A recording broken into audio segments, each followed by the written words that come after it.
பெண்கள் படிப்பு வேணும். பெண்கள் இப்போ ஒரு வீட்டில் ஒரு பெண் படிச்சிருந்தா அந்த குடும்பமே படிச்ச மாதிரி. ஒரு பெண் அந்த வீட்டில் முதல் பட்டதாரியா வந்துட்டான்னா 3 தலைமுறைக்கு அந்த குடும்பத்தில் படித்த பிள்ளைங்க உருவாவாங்க. ஏன்னா அந்த அம்மாவுக்கு அந்த பிள்ளைங்களை படிக்க வைக்க வேணுங்கிற அக்கறை, அந்த படிப்புடைய தன்மை தெரியும்.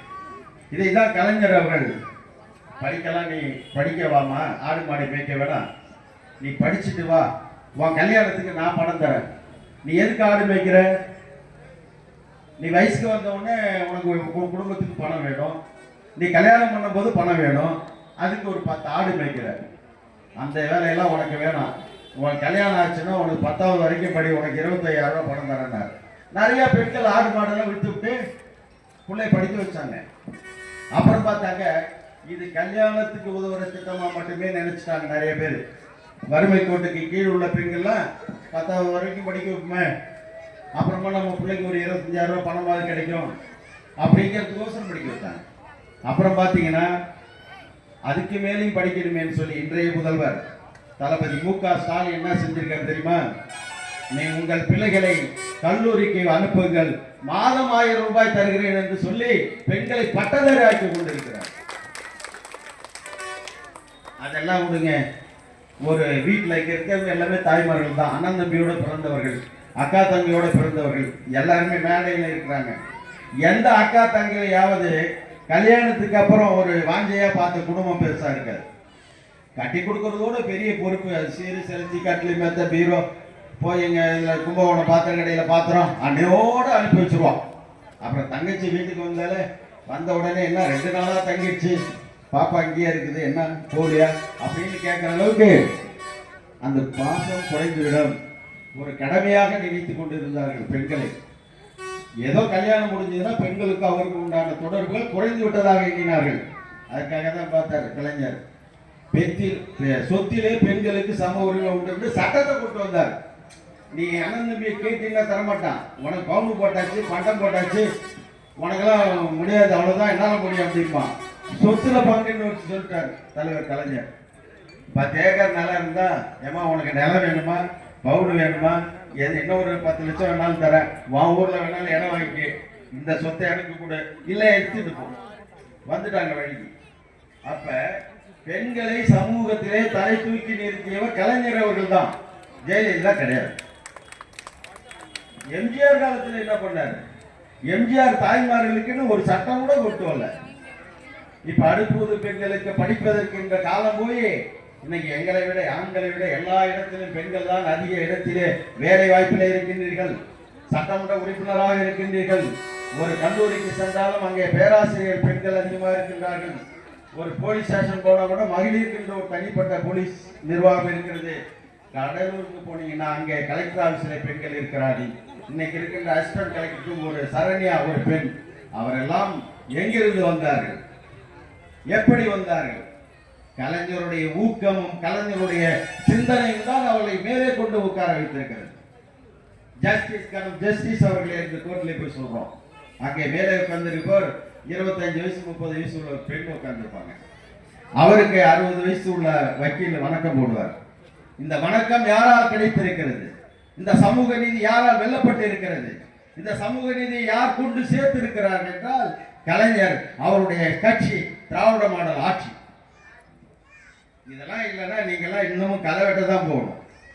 இன்னைக்கு களை வெட்ட போவோம்னா புளிய மரத்தடியில் உட்காந்து பொழுதுபோக்கா பேசிட்டு வாங்கன்னு 200 ரூபா, 300 ரூபாயா, 330 ரூபா கொடுக்குறாங்க. இந்த திட்டத்தை, வேலைக்கு உணவு திட்டம் என்று இந்த திட்டத்தை வேலை உறுதியளிப்பு திட்டம் என்று மாற்றியவர் கலைஞர் அவர். உங்களுக்கு வேலை உறுதி, சம்பளம் உறுதி என்று சொல்லி மாற்றியவர் கலைஞர் அவர்கள். இதெல்லாம் யாருக்குமே தெரிய மாட்டேங்குது. ஒரே போட்டு ஒரு அம்மா மைக்கா கொடுக்குறாங்கன்னா திமுக ஒருத்தன், எங்களுக்கு 1000 ரூபா வேணாம், எங்களுக்கு 1000 ரூபா வேணாம், கொண்டாந்து கொடுத்துரும் பார்ப்போம். மைக்கில் சொல்ற அம்மா வீட்டில் போய் நீ 1000 ரூபா வேணாம் கையெழுத்து போடுனா, அடைய நீங்க வேற போங்க, கலைஞர் தான் எங்களுக்கு உயர்ந்தவர், தளபதி தான் எங்களுக்கு உயர்ந்தவர் என்று சொல்வார்கள். மக்கள் மனதிலே, பெண்கள் மனதிலே, தமிழகத்தில் இருக்கின்ற பெண்களுடைய மனதிலே நீங்கா இடம் பெற்றிருக்கின்ற, அன்பை பெற்றிருக்கின்ற ஒரே தலைவர் நம்முடைய தானை தளபதி அவர்கள் தான். அவருக்கு எதுக்கு நம்ம ஓட்டு நம்ம மேடையில் ஏறிக்கிட்டு வருங்காலத்தில் 200 சீட்டு 300 சீட்டு கிடையாது. மக்கள் தயாராக இருக்கின்றார்கள்.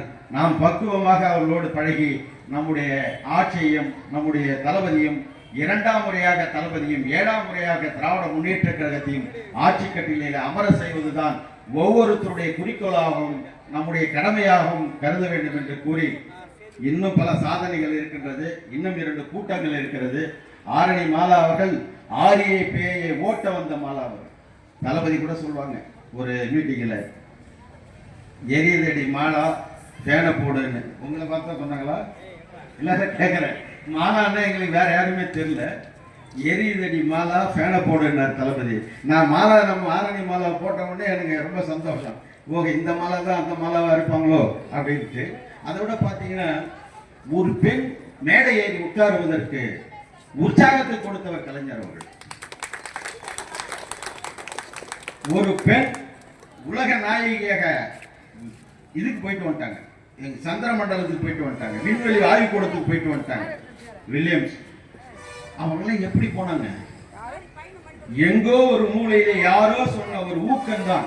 தமிழ்நாட்டில் ஒரு இடத்துல ஒரு அம்மா பஸ் ஓட்டுறாங்கன்னா இன்னொரு ஊர்ல அந்த பஸ் அம்மா ஓட்டுமா, நம்ம ஓட்டுமே தோணும். ஆட்டோ ஓட்டு, பெண்களுக்கு ஆட்டோ, பெண்களுக்கு ஆட்டோ, பெண்களுக்கு பஸ்ல ஃப்ரீயா கொடுக்குறாங்க. எங்களுக்கு கிடையாது. நாங்கள் இருந்தாலும் போனோம்னா பஸ்ல துட்டு இருந்தாங்க, பையில துட்டு இருந்தா தான் போகலாம். நீங்க எப்ப வேணா போகலாம், எப்ப வேணா வரலாம். காலையில போய் சபரி ஸ்டோருக்கு போகலாம், சாயந்தரம் போனா ஜெயின் ஜுவல்லரி போகலாம். ஆனா உங்களுக்கு இது கிடையாது, பஸ் கட்டணம் கிடையாது. ஆனா எங்களுக்கு உண்டு. ஏன் தெரியுமா? நாங்கள் பொறுப்பற்றவர்கள், பெண்கள் இந்த நாட்டிலே பொறுப்பானவர்கள். அதனாலதான் கலைஞர் உரிமை தொகை கொடுத்தார். உரிமை தொகை என்ன பேரு? உரிமை தொகை என்ன உரிமை தொகை தெரியுமா? காலையில இருந்து மாலையில வரைக்கும் 500 ரூபா 1000 ரூபா சம்பாதிக்கிற ஒரு ஆடவர் ஆண் அந்த பணத்தை வீட்டுக்கு முழுமையாக கொண்டு சேர்க்கிறானா, இங்க இருக்கவங்க எந்த பெண்கள் கை தூக்கு பார்ப்போம். சம்பாதிக்கிற காசை வீட்டுல கொண்டாந்து முழுசா கொடுக்குறாங்களா ஆம்பளைங்க? வரவையிலேயே டாஸ்மாக்ல விட்டு வந்துடுவான். வரவையிலேயே ஃப்ரெண்டு ஒருத்தன் அவன் ஒண்டியா போனான்னா அவன் கொஞ்சோண்டு ஒரு கட்டிங் போட்டா கூட 2 பேருக்கு சேர்த்துப்பான். பைய காலி பண்ணிட்டு வந்து வீட்டில் வந்து குப்பரப்படுத்து கிடப்பான். அந்த அம்மா இந்த அரிசி வாங்கிட்டு வருவான், புளி வாங்கிட்டு வருவான், பருப்பு வாங்கிட்டு வருவான். நம்ம வீட்டுக்காரன் வருவான்னு பிள்ளைகளை அப்பா வருவாரா, பூரி வாங்கிட்டு வருவாரா, இட்லி வாங்கிட்டு வருவாரா சொல்லி ஏமாத்திட்டு இருக்கோம். இவன் குப்புற வந்து வீவான். இந்த அவல நிலையெல்லாம் போக்க தான் கலைஞர் உரிமை தொகை தளபதி கொடுத்தார்கள். தளபதிக்கு இன்னும் கொடுப்பார்.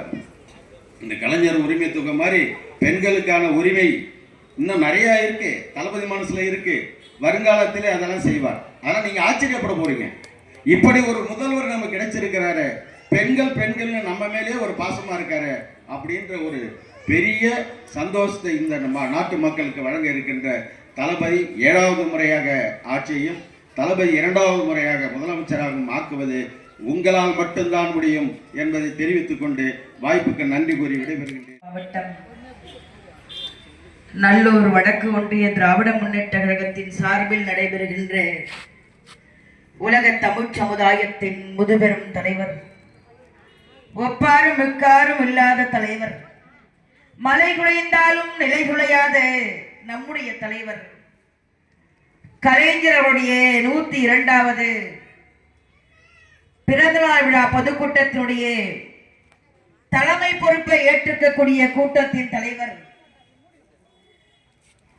ஒரு முறை அல்ல, 2 முறை அல்ல, 3 முறை அல்ல, 4 முறை அல்ல, இனி எத்தனை முறை வந்தாலும் எங்கள் ஆருயிரண்ணன் பாவாடை கோவிந்தசாமி தான் ஆற்றலுக்குரிய ஒன்றிய கழகத்துடைய செயலாளர் என்கின்ற அங்கீகாரத்தோடு அமைந்திருக்கக்கூடிய கழகத்தை கண்ணை இமை காப்பது போல் காத்து வருகின்ற என் ஆருயிரண்ணன் ஒன்றிய கழகத்துடைய ஆற்றலுக்குரிய செயலாளர், என் அன்பிற்கும் மரியாதைக்கும் பாசத்திற்கும் உரிய பாவாடை கோவிந்தசாமி அவர்களே, இந்த மாவட்டத்தின் மணிமகுடமாய் மாவட்ட கழகத்துடைய ஆற்றலுக்குரிய செயலாளராய் தொழிலாளர் நலம் மற்றும் திறன் மேம்பாட்டுத்துறை அமைச்சராய் நமக்கெல்லாம் கிடைத்திருக்கக்கூடிய எங்கள் ஆருயிரண்ணன் சி.வே. கணேசன் அவர்களே, இந்த கூட்டத்திலே கலந்து கொண்டு முன்னிலை பொறுப்பு வகித்துக் கொண்டிருக்கக்கூடிய கழகத்துடைய முன்னோடி பெருமக்கள்,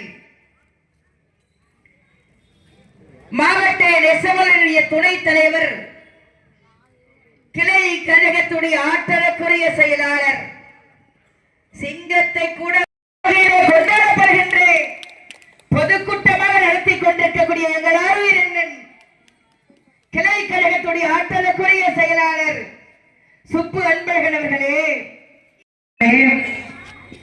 யாருடைய பெயராவது நான் மறந்திருந்தால், சொல்வதற்கு நான் விடுபட்டிருந்தால் ஒரே ஒரு வார்த்தையை மட்டும் யாசகம் கேட்டு சொல்லுகின்றேன். ஒரே ஒரு சொல்லை மட்டும் பிச்சை கேட்டு சொல்லுகின்றேன். ஒட்டுமொத்தமாக சொல்ல வேண்டும் என்று சொன்னால் தலைவர் கலைஞருடைய அன்பு உடன் பிறப்புகளே, உங்கள் அத்தனை பேருக்கும் புரட்சி கடந்த மாலை வணக்கம்.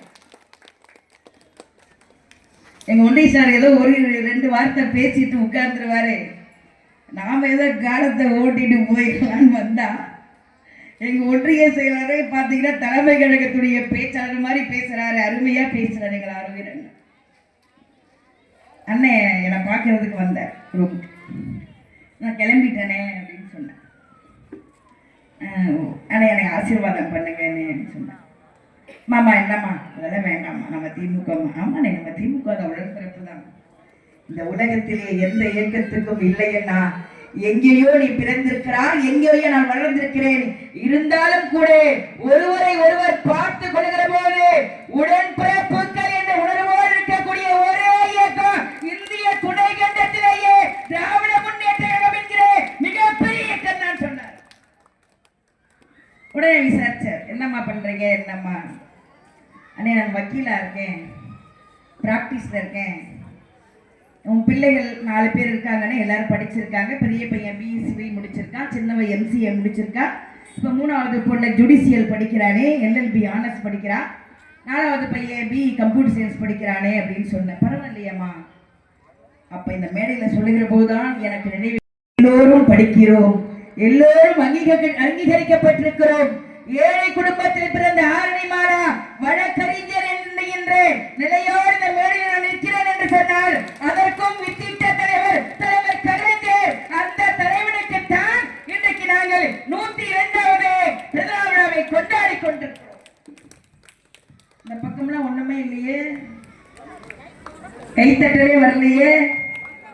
ஏதாச்சும் எங்க மேல போகணும் உங்களுக்கு? என்ன உண்மையே இருக்கீங்க, சிரிக்கவே இல்லையே. இந்த ஆட்சி உங்களுக்கு பிடிச்சிருக்கா? இந்த ஆட்சியெல்லாம் பிடிச்சிருக்காக்கா? இந்த ஆட்சியெல்லாம் நல்லா இருக்கா? எல்லாம் நல்லா இருக்கீங்களா? எந்த குறையும் இல்லையே, இந்த ஆட்சியில எந்த குறையும் இல்லையே. முதலமைச்சர் மேல எந்த பிதாவும் இல்லையே. எந்த எந்த உங்களுக்கு எந்த சந்தேகமோ இந்த ஆட்சி குறையில எந்த சந்தேகம் இல்ல. அடுத்த முறை யாருக்கு ஆட்சிக்கு வருவோம்? 2026 தேர்தல் வருகிற போது இந்த அத்தனை ஓட்டுகள் எங்க போடுவீங்க? உதய சூரியன் சின்னத்திலே தான் போடுவீர்கள் என்று அமர்ந்திருக்கக்கூடிய உங்களுக்கு நான் நன்றியை சொல்வதற்கு கடமைப்பட்டிருக்கிறேன். ஒரு ஆளுங்கட்சினா எங்க அண்ணன் எடப்பாடி இருந்தார் 4 வருஷம் முதலமைச்சர். அவ்வளோ பெரிய முதலமைச்சர். அம்மா 6 வருஷம் ஆட்டைய போட்டானுவோம், அம்மாவை வச்சு செஞ்சானுவோம். அதுக்கு நாங்கள் காரணம் இல்லைப்பா, எது எடுத்தாலும் திமுக காரணம் காரணம்ங்கிறான். யாருக்காச்சும் ஆம்பளை பிள்ளை பிறந்துடா யாரா காரணம்? அதுக்கும் திமுக காரணம் தான் காரணங்கிறான். இப்ப இருக்கிறவங்க பார்த்தீங்கன்னா ஒரு 10 வருஷம் அதிமுக ஆட்சி, இப்ப திமுக ஆட்சி. இப்ப நாங்க எல்லா ஊர்லயும் கூட்டம் போடணும். தமிழ்நாடு முழுக்க இருக்கு சத்து பொந்து கிராமம் குக்கிராமம் ஹாம்லெட் வில்லேஜ் 10 வீடு இருந்தா கூட அங்க போய் மேடை போட்டு கூட்டம் போடணும். ஏனென்று சொன்னால் தந்த வாக்குறுதிகள் 521, நாங்கள் நிறைவேற்றிய வாக்குறுதிகள் 510 வாக்குறுதிகள் நிறைவேற்றிய ஒரு இருமாப்போடு தைரியத்தோடு மக்களை சந்திக்கிற ஒரே இயக்கம் திமுக. தலைவர் கலைஞர் இன்றைக்கு அவருக்கு பிறந்தநாள் விழாவை எங்கள் ஆர்வீரன் பாவாடை கோவிந்தசாமி அவர்கள் நடத்தி கொண்டிருக்கிறார். எப்படிப்பட்ட தலைவர் கலைஞர்! ஒப்பாரும் காரணமில்லாத தலைவர் கலைஞர், மழை குறைந்தாலும் நிலை குறையாத தலைவர் கலைஞர். நம்ம தஞ்சாவூர்ல கிருபானந்த வாரியார் வாரியார் எல்லாருக்கும் தெரியும் இல்லைன்னு? கிருபானந்த வாரியார் பிரசங்கம் பண்ணுவார்ல, அந்த கிருபானந்த வாரியார் தஞ்சாவூர்ல இது மாதிரி ஒரு கோவிலுக்கு முன்னாடி ஒரு பெரிய அரங்கத்துல மேடை போட்டு, பெரிய மேடையில எங்க அண்ணன் கோவிந்தசாமி உட்கார்ந்துக்கிற மாதிரி கிருபானந்த வாரியார் ஒத்தையா உட்கார்ந்து இருக்காரு. எல்லாரும் பிரசங்கம் கேட்க வந்தவங்க, உங்களை மாதிரி இருக்கிற ஆளுங்க எல்லாரும் ஆண்டோர் சான்றோர் பெருமக்கள் எல்லாம் இந்த மாதிரி கூட்டத்தில் உட்கார்ந்து இருக்கோம். அப்ப தஞ்சாவூர்ல மைக்க பிடிச்சுக்கிட்டு கிருபானந்த வாரியார் சொல்றாரு, இங்க வந்திருக்கக்கூடிய அனைவருக்கும் நான் ஒரு செய்தியை சொல்ல கடமைப்பட்டிருக்கிறேன். என்ன செய்தி என்று சொன்னால், நாம் யாரும் புலால் உண்ணக்கூடாது, மாமிசம் சாப்பிடக்கூடாது. மாமிசம் சாப்பிட்டா அது மிகப்பெரிய குற்றம். உயிர் பலி கொடுக்க கூடாது, ஆடு மாடுகளை வெட்டக்கூடாது, அதை காவு கொடுத்து நம்ம சாப்பிடக்கூடாது. நாம காய்கறியத்தான் சாப்பிடணும், அப்பதான் நம்மளுக்கு புண்ணியம் கிடைக்கும், நேரா சொர்க்கத்துக்கு போவோம் சொல்லி கிருபானந்த வாரியார் இந்த பிரசங்கத்துல சொல்லிட்டு இருக்கார். இதை கேட்டுட்டு இருந்த கால் சட்ட பருவத்தில் இருந்த ஒரு சின்ன மாணவன், இங்க ஒரு மாணவன் இருந்தான், அந்த மாணவனோட கொஞ்சம் அவசரமா இருந்தார். இதோ இங்க நிக்கிறான் பாத்தீங்களா, இந்த கருப்பு தங்க நிக்குது பாருங்க, அதே மாதிரி ஒரு மாணவன் முன்னாடி உட்கார்ந்து இருந்தான். முன்னாடி உட்கார்ந்து இருந்த மாணவன் எந்திரிச்சு கேட்டான் கிருபானந்த வாரியார, ஏங்க ஆடு மாடுகளை வெட்டக்கூடாதுன்னு சொல்றீங்க, அது உயிர் பலின்னு சொல்றீங்க, காய்கறியை சாப்பிடணும்னு சொல்றீங்க, காய்கறியும் நம்ம மரத்துல இருந்து செடியிலிருந்து பறிச்சு தானே சாப்பிடுறோம். ஒரு மரத்துல இருந்து காய பறிக்கிறப்ப அது செத்து போனதான அர்த்தம், அது அப்புறம் எப்படிங்க உயிர் பெறும், அதுவும் உயிர் பலித்தானே, என்னங்கன்னு கேட்கிறான் அந்த மாணவன். உடனே கிருபானந்த வாரியார் சொல்றாரு, அதெல்லாம் இல்ல தம்பி, முருங்கை மரத்துல இருந்து முருங்கைக்காயை பறிக்கிறோம், பறிச்ச உடனே அந்த முருங்கை மரம் மறுபடியும் பூ வைக்குது, பிஞ்சு வைக்குது, காயா வருது. அவரை செடியில இருந்து அவரைக்காயை பறிக்கிறோம், அதுவும் மறுபடியும் கொடி பூவை விடுது, அவரைக்காயை வருது. அதே மாதிரிதான் புடலங்காய், அதே மாதிரிதான் பீர்க்கங்காய், எல்லா காய்கறியும் உயிரே போகாது, மறுபடியும் அதுல வந்துடும் சொல்றாரு. உடனே இந்த மாணவன் கேட்கிறான், முருங்கைக்காய் ஓகே, அவரைக்காய் ஓகே, வெண்டைக்காய் ஓகே, கத்திரிக்காய் ஓகேங்க, அதெல்லாம் பிரச்சனை இல்ல, நம்ம கீரை தண்டு இருக்குல்ல, பூமிக்கு அடியில இருக்குல்ல கீரை தண்டு, அது அப்படியே வேரோடு பிடுங்கித்தானே சாப்பிடுறோம், அதை பிடுங்கினதுக்கு அப்புறம் அங்க எதுவுமே வரலையே, அது உயிர் பலி இல்லையான்னு கேட்கிறான் அந்த மாணவன். உடனே கிருபானந்த வாரியாரு அந்த மாணவனை மேடையில கூப்பிட்டு, ஐயா தங்க புள்ள, நான் உலகம் முழுவதும் சுத்தி வரையா, ஏன் பேச்ச எல்லாரும் கேட்டு இருக்கிறாங்க, ஆனா ஏன் பேச்ச கேட்டு எனக்கே நீ கேள்விய வச்சிட்டியே தம்பி, நீதான் நாளைக்கு மிகப்பெரிய தலைவராக, நாட்டை ஆளக்கூடிய தலைவராக வருவார் என்று ஒரு சிறுவனை பாராட்டினாரே, அந்த சிறுவன் தான் நம்முடைய தலைவர் கலைஞர். அந்த தலைவனுக்கு தான் இன்றைக்கு நாம் விழா எடுத்துக் கொண்டிருக்கிறோம். எல்லாம் 100 நாள் தலை போறீங்களா? போறீங்களா? ரொம்ப கஷ்டமான வேலை இல்லக்கா. ராணுவத்துல கூட வேலை பார்த்துடலாம்னே, துப்பாக்கி எடுத்து சுட்டு போடலாம், மோடி மாதிரி ஆள 100 நாள் வேலை பார்க்கறது எவ்வளவு பெரிய கஷ்டம்ப்பா.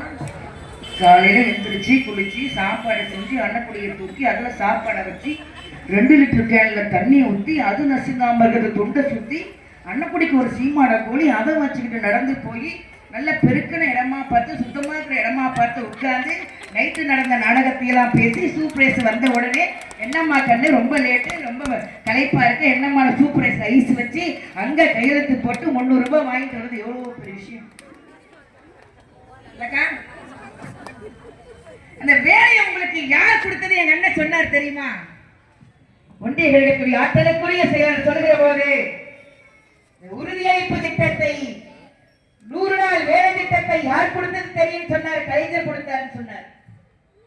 மன்மோகன் சிங் முதல்ல அன்னைக்கு பிரதமரா இருக்காருக்கா, மன்மோகன் சிங் பிரதமர், தலைவர் கலைஞர் 5வது முறை முதலமைச்சர் தலைவர் கலைஞர், அந்த 5 முறை நாட்டை ஆண்ட அரசியல் தலைவர் கலைஞர், 5 முறை நாட்டு மக்களுக்காக திட்டங்களை வீடு தேடி வந்து தந்த தலைவர் கலைஞர்.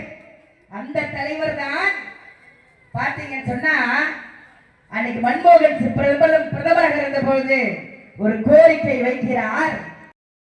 எங்க அண்ணன் சொன்னார் இல்ல, 8ஆம் வகுப்பு 10ஆம் வகுப்பு முடித்த பெண்கள் எல்லாம் இன்னைக்கு இருக்காங்க. அதையும் தாண்டி இன்னைக்கு பெண்கள் படிக்கிறாங்கன்னு அப்ப பாத்தீங்கன்னா அந்த 8ஆம் வகுப்பு 10ஆம் வகுப்பு படிக்கிற பெண்கள் எல்லாம் அந்த கடைகணிக்கு வேலைக்கு போயிருவாங்க, கம்ப்யூட்டர் பில்லு போடுற வேலைக்கு போயிருவாங்க, நோட்ல கணக்கெழுதுற வேலைக்கு போயிருவாங்க. ஒரு சேலை கடையில போய் சேலை தரம் பிரிச்சு வேலை சொல்ற வேலைக்கு அவங்களை எல்லாம் நிறுத்துப்பாங்க. எங்க ஆயா மாதிரி இருக்கிற, எங்க அம்மா மாதிரி இருக்கிற, அம்மா வெள்ள முடியா இருக்கு பத்தியா, இந்திரா காந்தி மாதிரி உட்கார்ந்து இருக்கு பாரு, அது எல்லாம் வேலைக்கு போனாங்க. யாராச்சும் சேர்ப்பாங்களா? அம்மா நீ போய் வீட்டுல சோறாக்குமா கூழாக்குமா மாட்டுக்கு கஞ்சி ஆக்குமான்னு சொல்லி அனுப்பிச்சிடுவான் இல்லையா? இந்த மாதிரி இருக்கக்கூடிய தாய்மார்களுக்கு தலைவர் கலைஞர் என்ன செய்ய முடியும் என்று சிந்தித்தார். சிந்தித்த தலைவர் கலைஞர் தான் மன்மோகன் சிங் அன்றைக்கு பிரதமராக இருந்த போது ஒரு கோரிக்கை வைத்தார். பிரதமர் அவர்களே, எங்கள் நாட்டிலே எனக்கு வாக்களித்த தாய்மார்கள் கிராமப்புறத்துல 2 மாடம் வச்சுக்கிட்டு இன்னைக்கு பிள்ளை எடுத்து போட்டு கஷ்டப்படுகின்ற தாய்மார்கள் கலைஞர் கலைஞர் என்று என்னை எண்ணிக் கொண்டு மனதை நினைத்துக் கொண்டு வாழ்கிறார்கள். அவர்களுக்கு நான் ஏதாவது செய்ய வேண்டும். அதனால் 100 நாள் வேலை திட்டம் என்கிற மிகப்பெரிய திட்டத்தை எங்களுக்கு தர வேண்டும் என்று கேட்டு வாங்கி வந்து இந்த கிராமப்புறம் பெண்கள் எல்லாம் வளர்ச்சி அடைந்ததற்கு காரணம் நம்முடைய தலைவர் கலைஞர். அந்த தலைவனுக்கு தான் இன்றைக்கு நாங்கள் விழா எடுத்துக் கொண்டிருக்கிறோம். வாளெடுத்து வேலெடுத்து போதெடுத்து நாட்டை ஆண்டவர்கள் உண்டு. வாளெடுத்து வேலெடுத்து போதெடுத்து நாட்டை ஆண்டவர்கள் உண்டு. ஆனால் பேனாவை எடுத்து ஆண்ட ஒரே தலைவன் நம் தலைவர் கலைஞர் மட்டும்தாங்க. அவனவன் படிப்பதற்கு தலைவனையை தேடிய காலகட்டத்தில் தான் படிப்பதற்கு தண்டவாளத்தை தேர்ந்தெடுத்த தலைவர் நம்முடைய தலைவர் கலைஞர். என் செங்கோலை யார் வேண்டுமானாலும் பிடிங்கலாமே தவிர, என் செங்கோலை யார் வேண்டுமானாலும் பிடிங்கலாமே தவிர, என் எழுதுகோலை எந்த கொம்பனாலும் பிடிங்க முடியாது என்று சொல்லி 95 வயது வரை உடன்பிறப்ப என்ற ஒற்றை சொல்லால் ஒட்டுமொத்த தமிழ் சமுதாயத்தை கட்டி போட்ட தலைவரையா நம்முடைய தலைவர் கலைஞர். பாட்டொலிக்கும் குயில்களில் என் பாதையில் படமெடுக்கும் நாகம் நிறைந்திருக்கிறது, தண்டனை தீண்டுவதில்லை, நான் தீயை தாண்டிருக்கிறேன் என்று சொல்லி தன் இறுதி காலத்தில் கூட ஆதினத்திற்காக போராடிய தலைவரையா நம்முடைய தலைவர் கலைஞர்.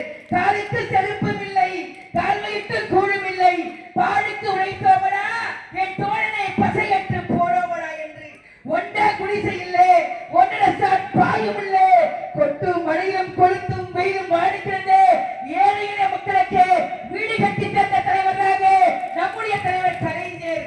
ஏழைகள் பட்ட கடனை, விவசாயிகள் பட்ட கடனை 7000 கோடி ரூபாய் கடனை தள்ளுபடி செய்த தலைவராக நம்முடைய தலைவர் கலைஞர். ஏழை விவசாயிகளுக்கு இலவச மின்சாரத்தை தந்த தலைவர் தான் நம்முடைய தலைவர் கலைஞர். அந்த தலைவனுக்கு தான் இன்றைக்கு பிறந்தார். முதல்ல ஞாபகம் இருக்கா? 5வது முறை கலைஞர் ஆட்சி பெறார். பல்வேறு வாக்குறுதிகள் நாட்டு மக்களுக்கு கொடுத்தார். ஆனா முடிச்சிடலாம். இன்னும் ஒரு 2 செய்தி. ஓகே, இலவச கேஸ் அடுப்பு தருவோம்னு சொன்னோம், கொடுக்க மாட்டா வந்துச்சா அவங்களுக்குலாம்? இந்த கூட்டணி தொகுதின்னு சொன்னாங்க. வந்து கேட்ட உடனே கேட்டேன், என்னண்ணே இங்க யாருண்ணே எம்எல்ஏன்னு கேட்டேன். கேட்டோடனே எங்க அண்ணா கருப்புசாமி சொன்னாரு, காங்கிரஸ் தாம எம்எல்ஏ எப்ப பார்த்தாலும் இங்கே கூட்டணிக்கே கொடுத்துட்றாங்கம்மா, விருதாச்சலம் என்ன சுத்தி போட்டு வச்சுதானே தெரியலையம்மான்னு. ஆனா இந்த முறை நம்ம உளவுத்துறை ரிப்போர்ட் பார்த்துருக்கு. ரிப்போர்ட்ல எப்படி செய்தி போயிருக்கோம், விருதாச்சலம் எப்பவுமே திமுக கழகத்தின் கோட்டையாக இருக்கிறது, திமுக தான் நிக்கணும், உதயசூரியன் தான் நிக்கணும் ரிப்போர்ட் போயிருக்கோம்னு எங்க மேல இருக்கக்கூடிய அண்ணன் கூட சீட்டு கிடைக்கிறதுக்கு வாய்ப்பு இருக்கு சொல்லிட்டு வந்தேன். கிடைச்சா 10 நாள் எனக்கு அண்ணன் கொடுக்கணும் பிரச்சாரத்துக்கு. இப்பயே கோரிக்கை வச்சாச்சு. இப்ப நாங்க வாக்குறுதி கொடுத்தோம்க்கா. அப்ப தலைவர் கலைஞர் வந்து இலவச கேஸ் அடுப்பு எல்லாருக்கும் கொடுத்தாரா? வந்துச்சா? வண்ண தொலைக்காட்சி பெட்டி வந்துச்சா? அம்மா ஆடு மாடு கொடுத்துச்சு, ஆடு எல்லாம் கொடுத்துச்சா? எங்க அண்ணன் சொன்னாரு எல்லாரும் கொடுத்துச்சா ஆடு மாடு? கொடுக்கல. எங்க ஊர்ல அதிமுக வர ஒருத்தன் 4 மாடை ஓட்டிக்கிட்டு போனான், என் தெருவழியெல்லாம் போனான். என்னடா ஜெயசீலா அம்மா ஆட்சியில் ரொம்ப நல்லா இருக்கியான்னு கேட்டேன். ஆமாக்கா, என் பேரை முக்கூர் சுப்பிரமணி செலக்ட் பண்ணிட்டாருங்க. அப்பா வர அமைச்சர் 6வது படிச்ச முக்கூர் சுப்பிரமணி என்னடா அமைச்சர்னு கேட்டா இன்ஃபர்மேஷன் டெக்னாலஜிக்கு அமைச்சர். அவர் ஐடி ஃபீல்டு இருக்குல்ல, அவர் ஒரு பிடி ஆஃபீஸ் ஒரு லெட்டர் எழுதினாரு, 30 மூட்டை சிமெண்டை கெடுக்கவும் எழுதுனாங்க. இந்த லெட்டர் பார்த்துட்டு வீடியோ அப்படியே அட்டாக் வந்துருச்சு. ஒரு அமைச்சர் என்னடா இப்படி எழுதுறானே தமிழ். அவங்களாம் பல அமைச்சர் இருந்தாங்க. இப்ப எங்க அமைச்சர்லாம் இருக்காரு சீவை கணேசன், புல்லு மாதிரி இருக்காரா இல்லையா?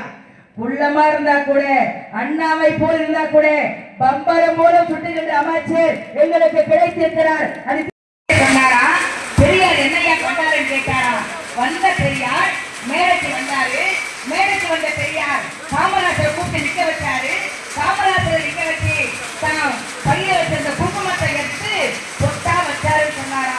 அப்பதான் தலைவர் கலைஞர் கேட்டாரா, ஏயா காமராஜர் நெத்தி என்னையா கலருன்னு கேட்டாரா? கருப்பு கலருன்னு சொன்னாங்களா? ஒரு வச்ச குங்குமம் என்னையா கலருன்னு கேட்டாரா? சிகப்பு கலருன்னு சொன்னாங்களா?